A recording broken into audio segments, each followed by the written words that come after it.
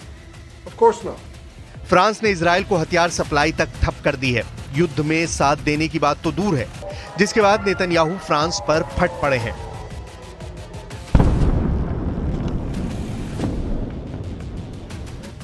Yet President Macron and some other Western leaders are now calling for an arms embargo against Israel. Shame on them. Is Iran imposing an arms embargo on Hezbollah, on the Houthis, on Hamas, and on its other proxies? Of course not. Macron को खरी खोटी सुनाने भर पर बात खत्म नहीं हुई है। ब्रिटेन ने सिग्नल दिए हैं कि इजराइल का साथ देने की ताकत फिलहाल उसमें नहीं। ब्रिटिश पीएम कीर स्टारमर ने इजराइल से संयम की अपील की है। साथ ही ये भी क्लियर किया कि ब्रिटेन को गजा युद्ध से नुकसान हुआ है, यानी नेटो के 3 ताकतवर देश इजराइल से दूरी बनाते दिख रहे हैं। इसमें पहला देश है तुर्की, जिसने पहले ही इजराइल के खिलाफ मोर्चा खोल रखा है। दूसरा फ्रांस, जिसने इजराइल के हथियार सप्लाई रोककर नेतन्याहू को सेटबैक दिया है। तीसरा ब्रिटेन, जो ईरान इजराइल युद्ध से दूरी बनाने की दुहाई दे रहा है। नेटो फोर्सेस के 32 देशों में ये 3 देश ऐसे हैं जिनकी सैन्य क्षमता सिर्फ अमेरिका से कम आंकी जा सकती है। इन जैसे कई और देश हैं जो इजराइल के लिए अपना नुकसान नहीं झेलने का बहाना बना सकते हैं। तो क्या सिर्फ अमेरिका ही इजराइल को बचाने आएगा? इजराइल और अमेरिका मिलकर क्या अरब लीग के 22 देशों से युद्ध जीत पाएंगे? इजराइल की मुश्किलें दिन ब दिन बढ़ती जा रही हैं। सबसे भीषण हमले दक्षिण लेबनान में हो रहे हैं, जहां हिजबुल्लाह का टनल नेटवर्क है। नेतन्याहू साफ बता चुके हैं कि हिजबुल्लाह के निस्तनाबूद किए बगैर ये युद्ध नहीं रुकेगा। लेकिन हिजबुल्लाह भी हार मानने को तैयार नहीं। ईरान ने नए हिजबुल्लाह चीफ का नाम भी फाइनल कर लिया है। बताया जा रहा है कि नया हिजबुल्लाह चीफ खामेनेई का खासम खास होगा।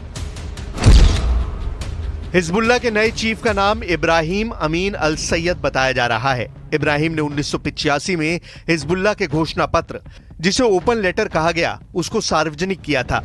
इब्राहिम अमीन 1992 और 1996 में हिजबुल्लाह के loyalty to the resistance bloc के तहत लेबनान की संसद के लिए चुने गए थे। साल 2001 में हिजबुल्लाह की शूरा काउंसिल में चुने जाने के बाद इब्राहिम हिजबुल्लाह की पॉलिटिकल विंग के हेड हैं। इब्राहिम लेबनान की राजनीति में बड़ा नाम है, सभी पार्टियों में उनकी कद्र की जाती है। लेकिन इब्राहिम को हिजबुल्लाह चीफ की गद्दी दिलवाने में जो सबसे अहम बात है, वो ये कि उन्हें खामेनेई का खास माना जाता है। इब्राहिम अमीन हिजबुल्लाह और ईरान के बीच कूटनीतिक संबंधों को मजबूत करने वाले लीडर बताए जाते हैं। कई मीडिया रिपोर्ट्स के मुताबिक इब्राहिम ईरान के ज्यादातर राजनयिकों से सीधे संपर्क में रहते हैं।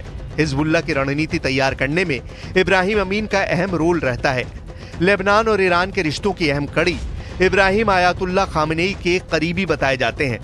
नए हिजबुल्लाह चीफ के तौर पर जिन इब्राहिम अमीन का नाम सामने आया है, उनका बैकग्राउंड इजराइल को डराने वाला है। इब्राहिम अमीन अल सैयद लेबनान के बेका के हाउचल नबी गांव के रहने वाले हैं। साल 1981 में बेरूत की लेबनानी यूनिवर्सिटी से केमिस्ट्री में ग्रेजुएट अमीन विदेश में भी पढ़ाई कर चुके हैं। इब्राहिम ने 1984 में फ्रांस के स्ट्रासबर्ग यूनिवर्सिटी से मास्टर्स की डिग्री ली। साल 1987 में उन्होंने ऑर्लियंस यूनिवर्सिटी से केमिस्ट्री और फिजिक्स में पीएचडी भी की।